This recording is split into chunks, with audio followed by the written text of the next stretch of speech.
Welcome to the Arohan civil service institute. तो guys आज हम डिस्कस करने वाले हैं यहाँ पे 4 मार्च का द हिंदू एडिटोरियल। अच्छे आर्टिकल्स आए हैं, आज डिस्कस करते हैं। 2 ही आर्टिकल हैं। ये सस्टेनिंग दी इनफ ड्राइव, ये हम काफ़ी बार पढ़ चुके हैं, इतना इंपॉर्टेंट है नहीं पढ़ेंगे इसे। And next article the stress sale of national assets in wise. तो ये आर्टिकल लिखा गया है सोनिया गांधी के द्वारा। काफ़ी पॉलिटिकली इंक्लाइंड रहने वाला है ये आर्टिकल। पहला तो मैंने सोचा था कि इसे डिस्कस ही नहीं करते हैं, लेकिन फिर मैंने सोचा थोड़े से अच्छे पॉइंट्स निकल के आ रहे हैं इसमें से 2-3, तो इसे डिस्कस कर लेते हैं। तो चलिए शुरू करते हैं आज का आर्टिकल नई उम्मीद के साथ। आई होप आप सब अच्छे होंगे। The origin of ongoing crisis in Indian economy was the fateful night of November 8, 2016। तो भाई इनका मैं गाइस तीर से ज़्यादा नहीं पढ़ूंगा क्योंकि बहुत ही खतरनाक वर्डिंग यूज़ की हुई है। पहला लाइन ही आप पढ़ सकते हैं कि भाई जो अभी क्राइसिस चल रहा है वो फेटफुल नाइट थी नवंबर 8, 2016 की।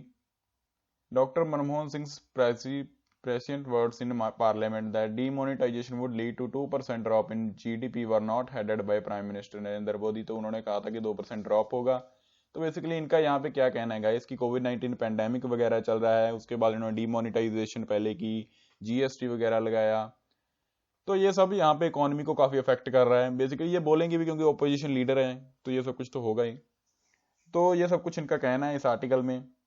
उसके बाद इन्होंने बात यहाँ पे उठाई है, मैं आपको ऊपर ऊपर से बताऊंगा कि एक इन्होंने बात की है कि पीएसयू को, ये मुझे बात इनकी अच्छी लगी कि क्या पीएसयू को प्राइवेटाइज किया जा रहा है। तो पीएसयू को आप प्राइवेटाइज करते जा रहे हैं तो क्योंकि भाई पीएसयू ऐसी कंपनीज हैं जो गवर्नमेंट को कभी घाटा नहीं डालती हैं। हमने देखा है जैसे कि हिंदुस्तान पेट्रोलियम थी, उसको इन्होंने प्राइवेटाइज करने का कहा कि लेकिन भाई हिंदुस्तान पेट्रोलियम कोई आपको मतलब कि कमी तो नहीं कर रही है ना, वो तो आपको फायदा दे रही है, पैसा ला कर दे रही है। आज तक कभी नहीं देखा कि भाई हिंदुस्तान पेट्रोलियम में घाटा हो गया हो। ओके, लेकिन फिर भी उसको प्राइवेटाइज किया जा रहा है। अगर प्राइवेटाइज हो गया तो भाई जितने भी मतलब कि रिजर्व्ड मान लीजिए कैटेगरीज हैं, जहाँ कितने भी बंदे हैं वो, क्योंकि ये जो पीएसयू की कंपनीज है ये जॉब्स क्रिएट करती हैं, तो जॉब्स क्रिएट नहीं होंगी, इतनी रिजर्वेशन नहीं होगी। एक तरफ से देखा जाए भी रिजर्वेशन के लिए तो भाई जितने जनरल के कैंडिडेट्स होते हैं उनके लिए तो अच्छा होता ही है कि रिजर्वेशन ना हो, क्योंकि बहुत सारे एलिजिबल कैंडिडेट्स होते हैं जो रह जाते हैं इस तरह से। ओके, तो पीएसयू को प्राइवेटाइज किया जा रहा है। इनका ये कहना है कि ये नहीं होना चाहिए। यहाँ पे जितनी भी कंपनीज एलआईसी हो गई, आईडीबीआई हो गई, industrial development bank of India, ONGC हो गया, यहाँ पे एचपीसीएल हो गया, हिंदुस्तान पेट्रोलियम जिसकी हम बात कर रहे हैं, तो ऐसी कई कंपनीज है कि इनको प्राइवेटाइज नहीं करना चाहिए, ये इनका कहना है। तो नेक्स्ट इन्होंने जो कहा है वो कहा है कि जो बैंक्स इन डेंजर है, बेसिकली एनपीए एसेट्स की बात की गई है यहाँ पे, नॉन परफॉर्मिंग एसेट्स की। इसका मतलब क्या होता है इसकी, अगर कोई आदमी बैंक से पैसा ले लेता है उसके बाद बैंक को वापस नहीं करता, उसको नॉन परफॉर्मिंग एसेट्स कह दिया जाता है। तो इनमें यहाँ पे काफी बड़ी बढ़ोतरी हुई है। ये gross NPS under watch 2014 to 15 and 2019-20 were nearly 365% higher than the last 6 year of United Progressive Alliance। तो ये इनका कहना है, इन्होंने डेटा भी दे दिया है कि भाई एनपीए के केसेस में बहुत बड़ा यहाँ पे जो है मात्रा में बढ़ोतरी हुई है जब से इनकी गवर्नमेंट आई है, ये इनका कहना है। तो बैंक्स इन डेंजर, ये हम सभी जानते हैं कि भाई बैंकों में सभी लोग पैसा रखने से कतरा रहे हैं, क्योंकि किसी को कुछ नहीं पता कि कौन सी बैंक कब डूब जाए। और इन्होंने सिर्फ कहा है कि भाई आपके कितने भी पैसे हो आपको रुपया सिर्फ 1 लाख ही मिलेगा अगर कोई बैंक डूबता है। तो ये इनका था कहना इसमें। बेसिकली इनको ये 2 पॉइंट मुझे काफी अच्छे लगे, एनपीए वाला और पीएसयू वाला, इसलिए मैंने इस आर्टिकल को डिस्कस किया आपके साथ, नहीं तो मैं डिस्कस करना नहीं चाहता था इसे। तो ये 2 काफी अच्छे पॉइंट थे, इनमें अगर आप पढ़ना चाहें पढ़ सकते हैं, नो प्रॉब्लम। नेक्स्ट आर्टिकल जो है डिस्कस करने वाला वो है ये है rape and marriage, the marital और other relationship between the perpetrator and victim can not be a rape defence. भी अगर उनके बीच कोई रिलेशन है तो उसको यहाँ पे डिफेंस की तरह यूज नहीं करना चाहिए, ये इनका कहना है। तो ये बात उठ रही है गाइस क्योंकि अभी 2 केसेस के ऊपर काफी जजमेंट आई है यहाँ पे सुप्रीम कोर्ट की, और उसको यहाँ पे काफी यहाँ पे क्रिटिसाइज किया जा रहा है कि ऐसा होना नहीं चाहिए।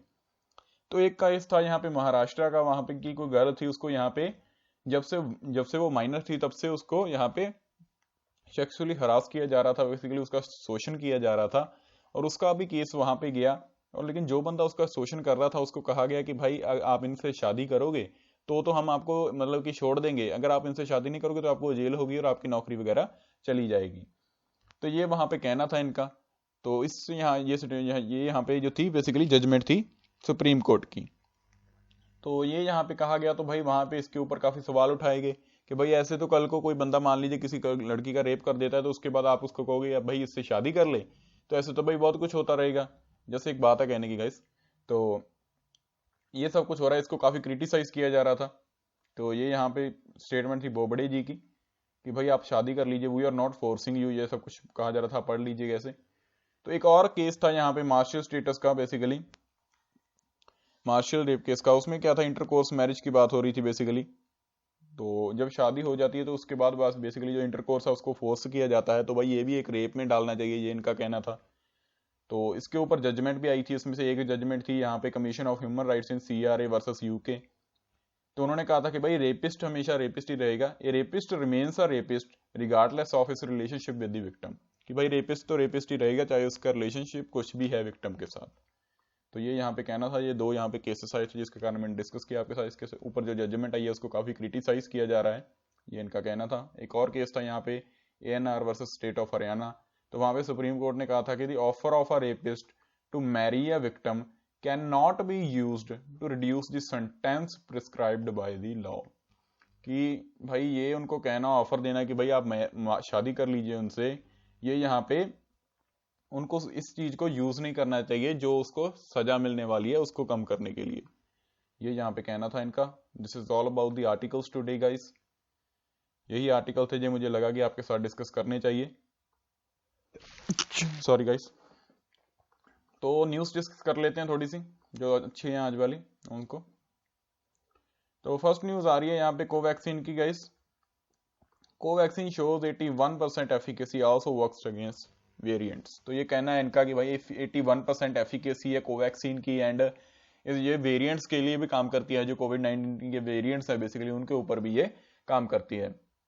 इंडिया की पहली वैक्सीन थी ये कोवैक्सीन। 81% एफिकेसी आई है यहाँ पे इसकी। और ये जो जितनी भी यहाँ पे वैक्सीन है उनकी एफिकेसी लिखी हुई है यहाँ पे कितनी कितनी है, तो इसे आप पढ़ लीजिएगा। तो नेक्स्ट न्यूज जो है वो ये आ रही है कि भाई IT conducts searches on Anurag Kashyap and Taapsee. तो इनके ऊपर basically IT conduct searches conduct कर रही है। तो ये एक न्यूज है, वैसे इतनी इंपॉर्टेंट नहीं है, मैंने इंक्लूड कर लिया इसे फिर भी। Voicing dissent against government is not sedition. तो ये अभी फैसला आया यहाँ पे सुप्रीम कोर्ट का बेसिकली कि भाई वॉइसिंग डिसेंट अगेंस्ट गवर्नमेंट की, गवर्नमेंट के खिलाफ आवाज उठाना कोई भी यहाँ पे देशद्रोह वाली बात नहीं है, ये उनका कहना है। और ये काफी अच्छी स्टेटमेंट भी है।